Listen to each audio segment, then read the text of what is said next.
There's another Luis Robert Jr. trade rumor to tackle, but it's doubtful he's getting traded in this scenario as it just feels like he's a plan B.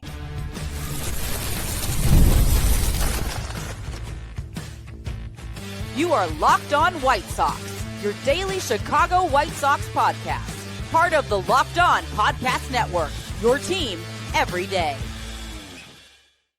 Hello, I'm Todd Welter. Welcome to Locked On White Sox, part of the Locked On Podcast Network, now the #1 sports podcast network. I'm a lifelong Sox fan. I've been podcasting here for over a year and a half and covering the team well before then. And also I've covered Major League Baseball for outlets such as the Associated Press. And on today's show, I'll get to your mailbag questions and comments, especially tackling how you don't want to see Kyle Teel traded, after I discuss some prospects that the New York Yankees could package together in a potential deal for Luis Robert Jr. But first, let's discuss how the most recent Robert Jr. trade rumor feels more like a fallback plan for the Yankees rather than being a top target. So, New York Post baseball insider Jon Heyman is reporting that the Yankees contract talks have stalled with Cody Bellinger, and they're starting to pivot to some other big-ticket acquisitions. They've checked in with free agents such as Kyle Tucker and Bo Bichette. They've checked on the availability of Nico Hoerner with the Cubs in a trade, and they've also contacted the White Sox about trading for Luis Robert Jr. And yes, I'm going to talk about another Luis Robert Jr. trade rumor, but instead, I'm going to use a different angle. And the angle is, it feels like he's the Yankees' backup plan to me. It's kind of the move that they're going to make if they lose out on not re-signing Bellinger and they can't reel in Tucker or Bichette. And it's looking like they're not going to be able to reel in Tucker, as reports have that the Mets are willing to offer him $50 million a year. And it sounds like the Phillies are willing to give Bichette the years that he's looking for. And if you're a Robert Truther, I would actually be encouraged by this, as it means the chance of a deal actually happening probably isn't going to pan out, because he's like the backup plan, even I would say to the backup plan. I think they probably want Nico Hoerner first. That way they can move Jazz Chisholm to second or third. And obviously they're not very well covered at shortstop right now until George Lombard Jr. is ready. So that's kind of where I think that they're going to go. But if they can't get any of them, maybe they're going to be looking at Robert Jr. And the other thing, though, is if you're on the other side, you want to see Luis Robert Jr. dealt, it could open up an opportunity for the Yankees to overpay. But I'm still not sure a deal is going to materialize, because even though this is still the Yankees, they've been a bit more frugal under George Steinbrenner's sons. Hank doesn't like to spend a lot of money. And also when it comes to the outfield, they do have former highly regarded prospect Jason Dominguez right now slated to start in left. He's on a pre-arb deal. He actually had a better season at the plate than Robert Jr. And he's going to be 23 when the season starts. However, I would add the Yankees to the list of teams that could circle back at the trade deadline if Louis does have a productive first half. Because remember, to the truthers, Robert will have to be traded at some point, since the club control clock is running out at the end of next season, and he's unlikely to sign an extension. So he will have to be traded, whether he's traded this offseason, at the trade deadline, next offseason if he does play well enough and they exercise his $20 million option again, or July of 2027 if we actually have a season. So he's getting traded. It's just a matter of when. But it feels like trading Robert, the Yankees trading for Robert Jr. is their backup plan when I read the report that Heyman had. And this is what he writes. The Yankees are also looking at the trade market, but that isn't exactly stocked with great options. They've checked in on underachieving White Sox outfielder Luis Robert, according to sources, and also Cubs star second baseman Nico Hoerner, as Pat Ragazzo of On SI reported, as well as at least a couple of others. The Yankees like Bichette, and he's right-handed, which is a slight preference, but he may fit better with the Phillies and others even better. The Post reported Bichette was to meet Monday with Philly. The Yankees are said more on the periphery of talks regarding Tucker, with the Dodgers, Jays, and Mets seeming more likely for MLB's #1 free agent.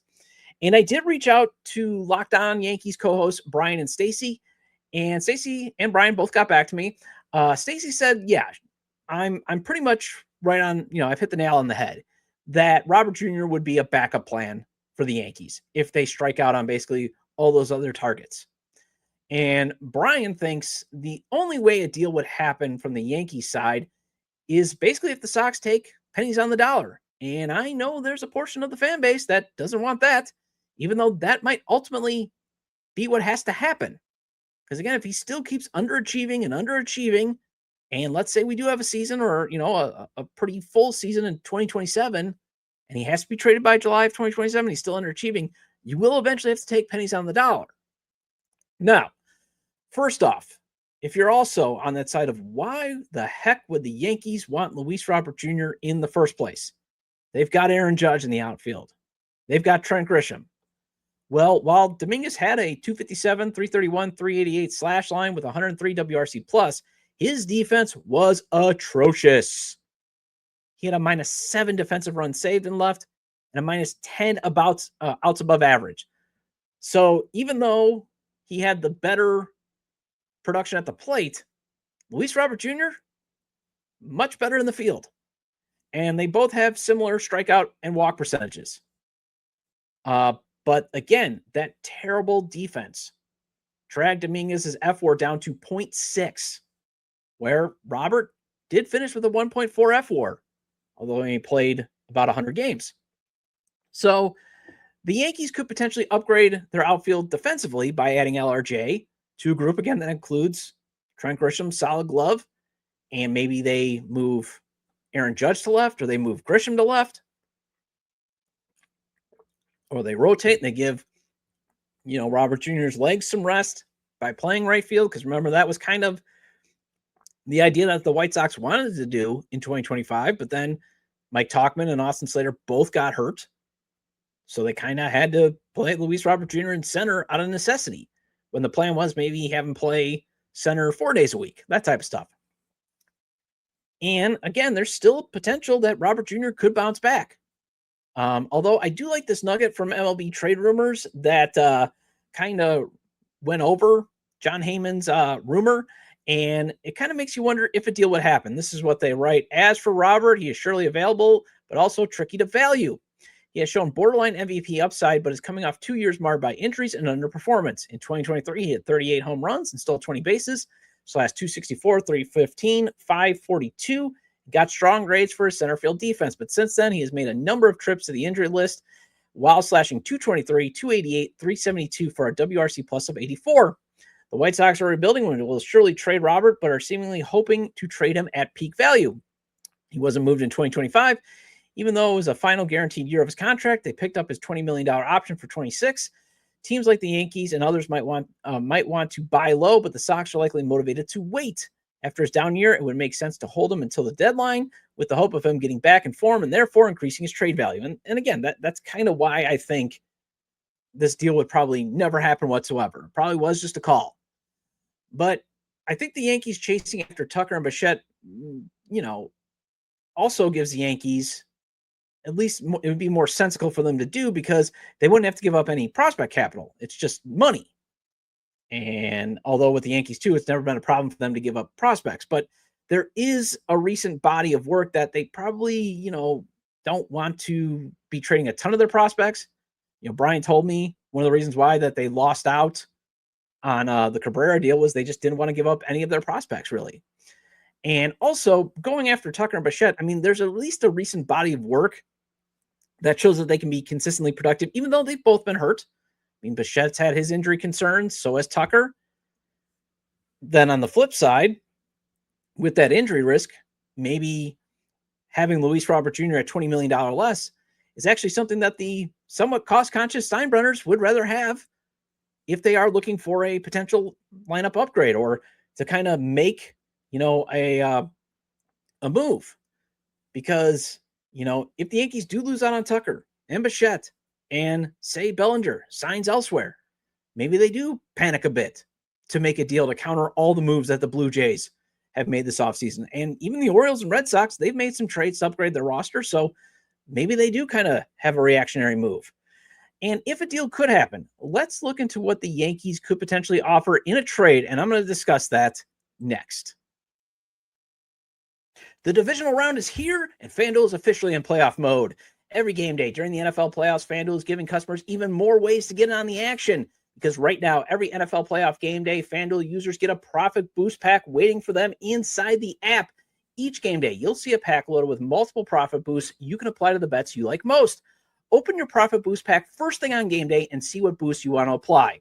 The boost lets you lean into your game day instincts, whether you're backing momentum defense, quarterback play, or coaching. The boost gives you more juice on the bets you already like instead of forcing you to bet something new. Every play feels bigger, and the boost makes your bet feel that way too. You make your picks, then apply your Profit Boost to go after even bigger payouts while the playoffs get rolling. And FanDuel's traditional money lines, the over-unders, and the spreads are always fun to play. But if you want to win big-time money, play FanDuel's parlays, props, and futures. Chicago is still plus 1,300 to win the big game, so if you believe they can go all the way, but you don't want to wager a lot just in case, you could put $5 down, and if Chicago wins the whole thing, you can win $65. So visit FanDuel, an official sportsbook partner of the NFL, and grab your Profit Boost pack every NFL playoff game day. Thank you for making Locked On White Sox your first listen of the day, and thank you for making Locked On the #1 sports podcast network. If you haven't already, go check out the new Everydayer Club. Joining the club gets you access to an ad-free audio feed of Locked On White Sox, compatible with Apple Podcasts, Spotify, and every other major podcast app. You also get an invite to the members-only Locked On Everydayer Club Discord server, which includes a group chat just for listeners of this show. And I'm in there talking White Sox baseball. I would love to chat White Sox baseball with you. As you know, I'm always up for talking Southside baseball with you. Go to lockedonwhitesox.supercast.com or tap the link in the show notes to learn more.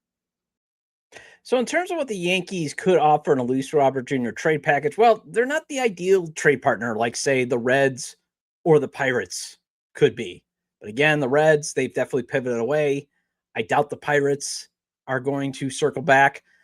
And we do know GM Chris Getz does like the pitchers that the Yankees have in their system, based on now trading for two, although one indirectly when he acquired Drew Thorpe, who came over in the Dylan Cease trade with the Padres, who came to the Padres in the Juan Soto deal, and they also acquired Gage Zeal in the Austin Slater trade.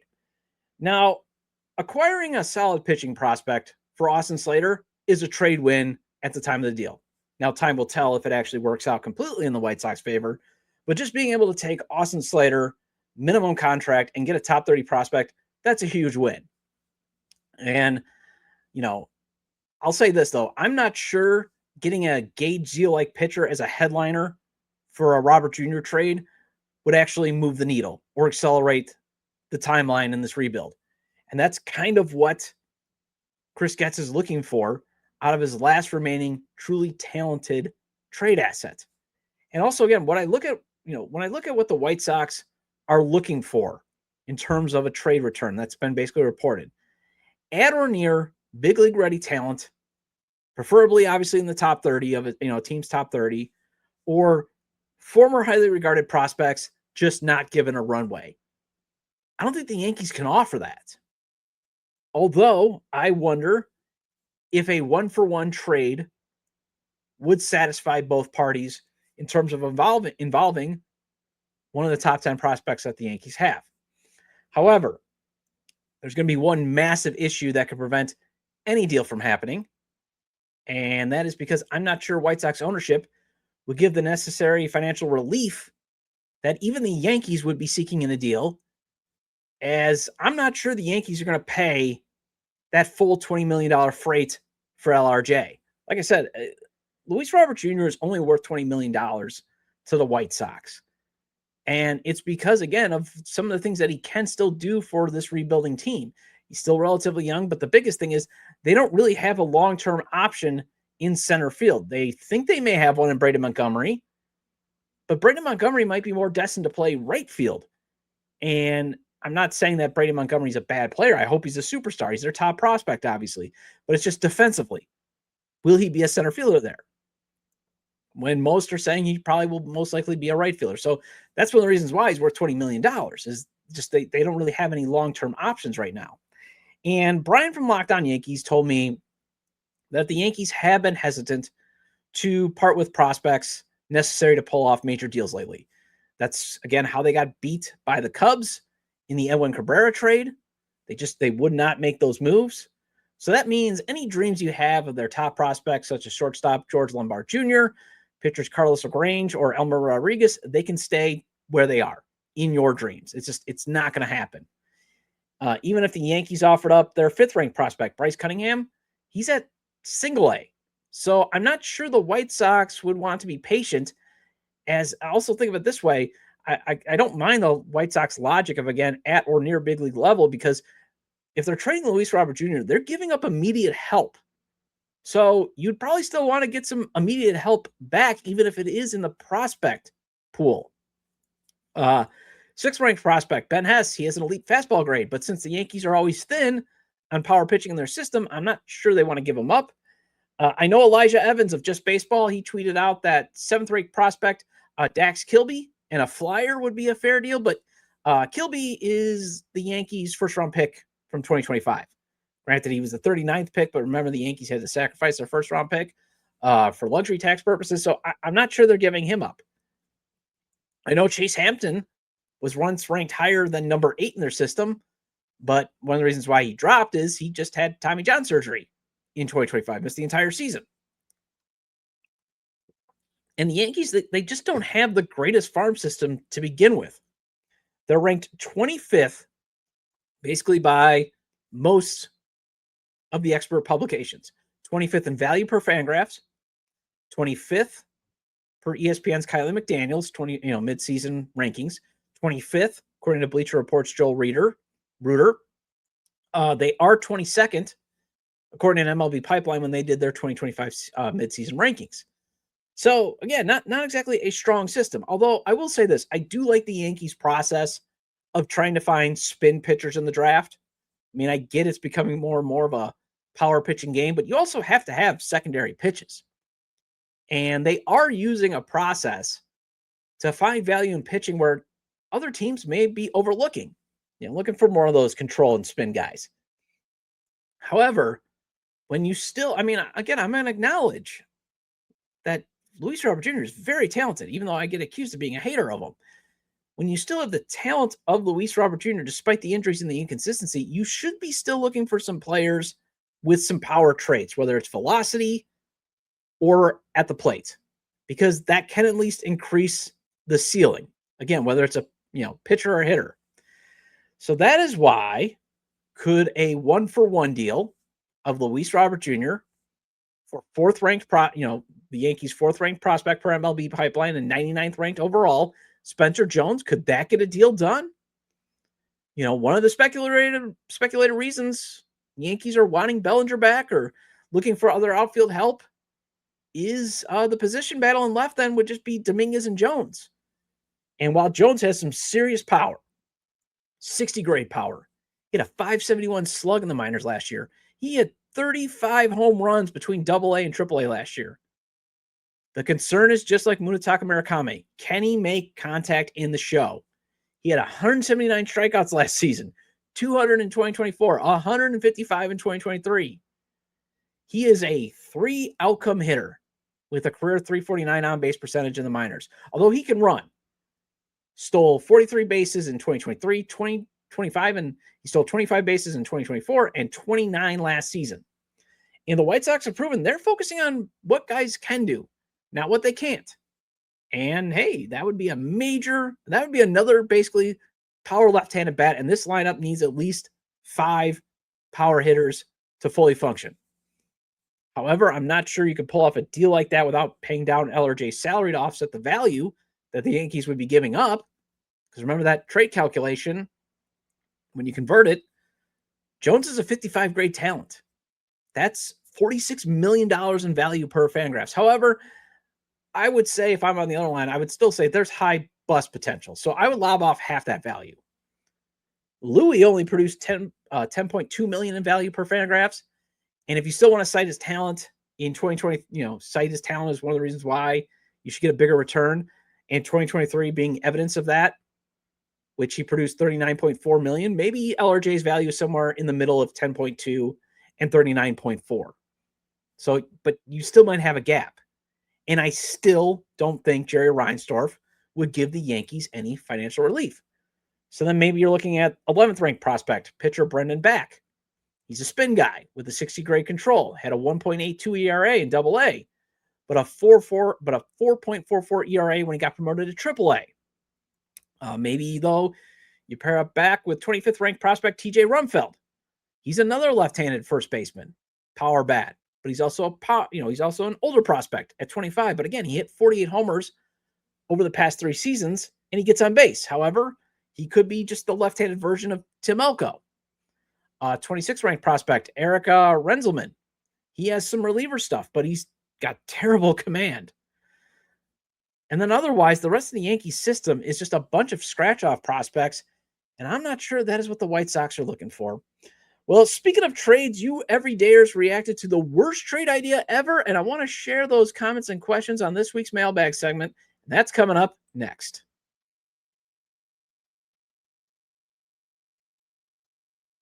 Welcome back to Locked On White Sox. Shout out to all the everydayers. I appreciate your loyalty. Make sure to hit the like button on today's episode. Subscribe to the YouTube channel at Locked On White Sox. If you can't catch a show on YouTube, you can get the audio version of the show on places such as Apple or Spotify.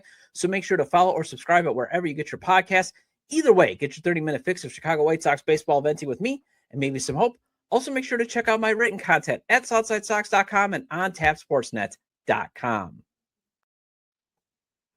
Boy, oh boy, did you everydayers have some reaction to yesterday's episode going over the worst trade idea ever that WEEI's Boston Red Sox podcast made regarding the White Sox and potentially trading Kyle Teel back to Boston. I mean, I loved the reactions because Boston's obsession with getting Teel back, well, it's something. I mean, if you want him back, you shouldn't have traded him in the first place. I mean, they did have other prospects to offer, and I'm sure Chris Getz would have moved off his catching his gold stance, but they didn't, so live with it. So let's hop into the questions and comments regarding this one. And let's start with ColtRay.12. He left this on the episode page on YouTube.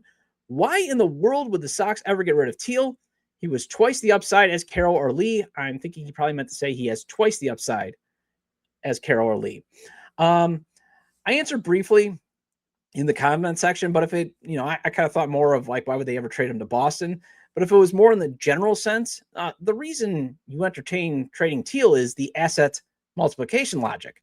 I mean, you have depth at catcher, you take a talented young player like Teel, and you turn them into more talented young players in a trade.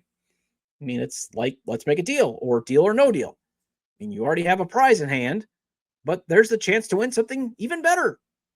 Although to me, maybe you entertain doing that with Carroll someday. Because, I mean, if Teel becomes the better catcher, you could run the traditional route of a great starting catcher and a decent defensive backup catcher. But I think I think Teel might have that chance to be that guy over Carroll. But I don't think you should entertain moving either of them right now until they prove themselves. And I'm not at that point that you entertain asset multiplication with those two. Based on they're some of your best hitters right now. I mean, if you had more hitters with power potential or more that actually had good bat to ball skills, because both right now, they've at least cleared, they can be good bat to ball hitters. And the White Sox need at least 3 of those guys in the lineup, then fine.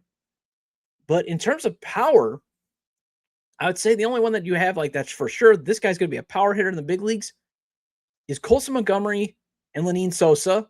You have obviously the potential with Munetaka Murakami. Teel and Carroll still have the potential. And then maybe Miguel Vargas clears the 20 home run mark. You don't have a ton of power depth in the lineup to where you could say, hey, let's sacrifice one of these talented guys and multiply them for other assets to get help in other areas, like say the starting rotation, that type of stuff. And I like this response from first-last-KB7KN. I wouldn't be opposed to trading Kyle Teel if they can get a player like Aaron Judge or Shohei Ohtani, but I don't want to see Teel be traded for just anyone. And I mean, it would never happen, but I can see the point of the value that Teel potentially could have for the White Sox. I mean, you're talking about a guy in my mind with a chance to be an overall superstar, not just a catching superstar, because remember, you can be a heck of a catcher if you play good defense, hit 250 with 20 homers. This guy, in my mind, he could hit for a way higher average, and he could slug 25 to 30 home runs. Yes, I think he can go that high because, again, I love his swing. And also, he could also become the heart and soul of the team, while, say, Colson becomes the icon, and Mooney becomes the draw. So, yeah, you should have high standards if you're ever going to trade him to multiply that asset. However, I do agree with Dennis K-Q9G. He writes, it would be crazy to trade Teel as the Sox are a rebuilding team, and he's a good-looking young player, but to mention that you would have to get back Judge or Ohtani in a trade for him is beyond ridiculous. I could easily name 50 players I would trade Teel for with no hesitation. And I mean, I agree with that stance because Teel still has ways to go before reaching sacred cow status. I mean, I know it never happened, but if getting Bobby Witt Jr. or Jose Ramirez meant trading Teel, I'm doing it in a heartbeat. I mean, there are other star players that if offered, yeah, I would make that trade. I mean, if the Red Sox said, hey, here's Marcelo Mayer or Roman Anthony because we want Teel back, deal, I'm doing it. I mean, I did half joke about it on yesterday's episode, but if it was Weiler Abreu and Peyton Tolley in the deal, yeah, Teal's headed back to Boston. So we can't just put him as he is a untouchable sacred cow status yet because he still has to obviously clear some more hurdles. And obviously, those packages are just never going to happen. Well, that wraps up this edition of Locked On White Sox. I'll be back tomorrow with a way back segment. I hope you have a great day, and make sure to subscribe to the YouTube channel at Locked On White Sox. If you can't catch the show on YouTube, make sure to follow or subscribe. And wherever you get your audio podcasts, you get all the latest episodes as we're on platforms such as Apple or Spotify. You can follow the show on X, formerly Twitter, at Locked On Sox or at Todd J. Dub. Also follow the show on TikTok at Locked On White Sox. You can also email me your questions or comments to lockedonwhitesox@gmail.com.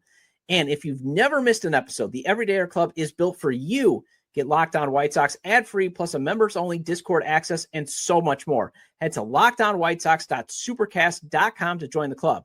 For those of you on video, we send you to the first ever 24/7 National Locked On Podcast Network YouTube channel. On audio, make sure your second listen is Locked On MLB.